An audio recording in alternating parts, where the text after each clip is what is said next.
Mari, silakan masuk, silakan duduk.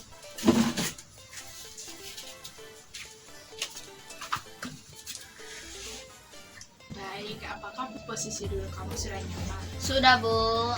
Bagaimana kabar kamu hari ini? Baik, Bu. Baik, namun sebelum itu, apakah kamu sudah mengenal ibu? Sudah, Bu. Ini kan dengan Ibu Quintin. Ya, betul sekali, Nak. Kalau boleh tahu, nama kamu siapa? Leontin, Bu. Iya, Leontin. Tadi Leontin datang ke sini dengan siapa? Sendiri, Bu. Kalau boleh tahu, alamat Leontin di mana? Di Nekolan, Bu. Ya, baik, lumayan jauh ya. Iya, Bu. Kalau boleh tahu, Leontin asal daerahnya dari mana? Dari Sabu, Bu. Tapi lahir dan besarnya di Kupang, Bu. Iya, kalau begitu, apakah Leontin sudah pernah melakukan konseling? Belum, Bu. Belum ya. Apakah Leontin sudah mengetahui konseling itu seperti apa? Belum, Bu. Oh iya, baik. Jadi di sini Ibu akan menjelaskan tentang konseling. Jadi konseling itu merupakan proses di mana yang dilakukan oleh tenaga ahli untuk menyelesaikan masalah. Jadi di sini Ibu sebagai konselor dan Leontin sebagai konseling. Nah, di dalam proses konseling juga kita harus mematuhi 3 asas. Ya, yang pertama itu asas keterbukaan, yang dimana Leontin pada saat menyampaikan masalahnya Leontin diharapkan terbuka dalam menyelesaikan masalahnya Leontin terhadap ibu. Terus yang kedua itu ada asas kesukarelaan. Nah, buktinya tadi Leontin datang ke sini sendiri tanpa adanya paksaan dari orang lain. Dan yang ketiga itu ada asas kerahasiaan, yang dimana nanti masalahnya Leontin itu tidak ada orang lain yang tahu, hanya Leontin dan ibu saja yang tahu. Apakah Leontin sudah mengerti? Sudah, Bu. Oke, kalau begitu sebelum kita melakukan kegiatan konseling, kita akan menyepakati waktu dulu. Kalau 15 menit saja waktu konseling kita, apakah menurut Leontin sudah cukup? Iya, Ibu. Menurut saya sudah cukup, Bu. Ya, baik. Jadi masalah atau kendala apa yang dialami oleh Leontin sehingga Leontin ingin melakukan konseling? Jadi begini, Ibu, akhir-akhir ini saya tidak dapat mengontrol diri dan emosi, Bu. Oh iya, tadi Leontin mengatakan bahwa Leontin tidak dapat mengontrol diri dan emosinya Leontin. Kira-kira ada masalah atau kendala apa sehingga Leontin tidak mampu mengontrol diri dan juga emosinya Leontin? Jadi begini, Ibu, akhir-akhir ini orang tua saya sering sekali memaksa keinginan mereka kepada saya, Bu. Baik itu dalam hal cita-cita dan juga keinginan yang saya ikuti. Saya terkadang merasa kesal dan marah, Ibu, kepada orang tua saya. Ya, walaupun sebentar saya mengerti dan pahami maksud apa dan tujuan mereka, akan tetapi saya merasakan tertekan dan tidak dapat melakukan kegiatannya.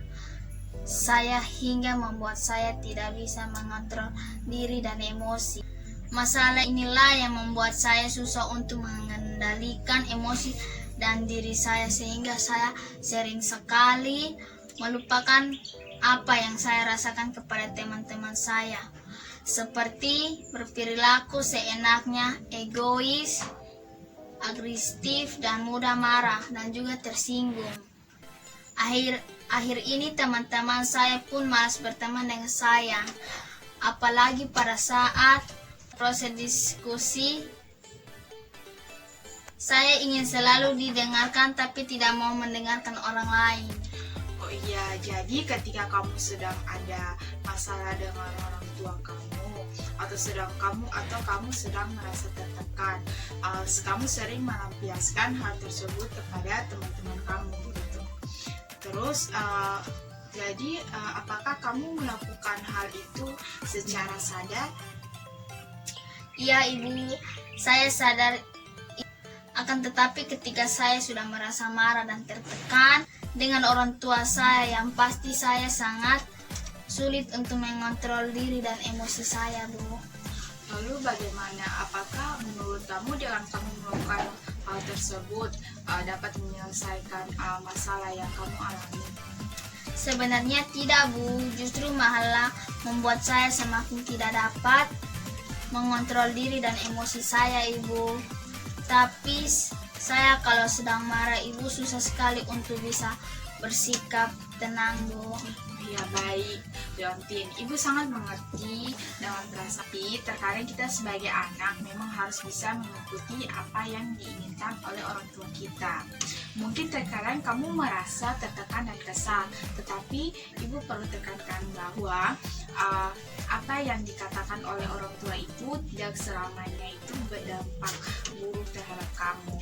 Jadi kamu tidak perlu merasa tertekan ataupun merasa marah pada orang tua kamu. Tapi Bu, mengapa saya tidak bisa melakukan apa yang saya inginkan, baik dalam cita-cita dan juga kegiatan yang saya inginkan, Bu? Baik, nah mungkin orang tuanya Leontin menginginkan Leontin menjadi anak yang memiliki pribadi dan cita-cita yang lebih baik lagi. Jadi Leontin harus tetap berpikir positif ya, karena tidak ada orang tua yang tidak menginginkan anaknya menjadi orang yang baik dan sukses. Saat itu juga Leontin harus tahu bahwa mengontrol diri dan emosi itu juga sangat penting, karena ketika kita tidak mampu mengontrol diri dan emosi kita itu, bisa saja kita merugikan diri kita sendiri dan juga orang lain.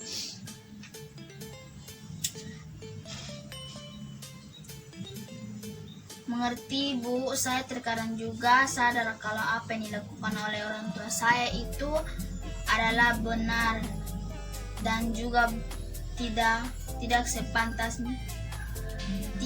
sepantasnya saya bersikap dan perilaku seperti itu kepada teman-teman saya, Bu. Baik, jadi ibu sangat paham dengan perasaan kamu. Baik, kalau begitu menurut kamu cara atau hal apa yang kamu lakukan agar dapat menyelesaikan masalah kamu, baik dalam mengontrol diri dan juga emosi kamu? Menurut saya, Ibu, cara yang dapat saya lakukan untuk mengontrol diri saya yaitu: 1. Saya harus bisa mengidentifikasi godaan dan menghindarinya. Dengan begitu saya dapat mengontrol diri dari godaan-godaan yang ada, baik dari pihak keluarga maupun dari saya sendiri. 2. Saya harus berlatih untuk mendapat kontrol diri. 3. Saya harus menahan amarah serta mengendalikan diri. 4. Mungkin saya bisa melakukan aktivitas yang saya sukai untuk mengendalikan pikiran saya. 5. Dan saya harus mampu bersikap bijak ketika melakukan tindakan. Sedangkan untuk emosi sendiri, itu cara yang harus saya lakukan itu harus mempertimbangkan dampak apa yang terjadi ketika saya marah secara berlebihan. Harus mengidentifikasi apa yang dirasakan dan terakhir yang disarankan, dan yang terakhir situ harus menerima emosi. Baik, ibu harap kamu dapat berusaha dan dapat menjalankan rencana yang telah kamu sebutkan tadi itu secara baik dan konsisten ya. Baik Ibu, saya akan melakukan dengan sungguh-sungguh.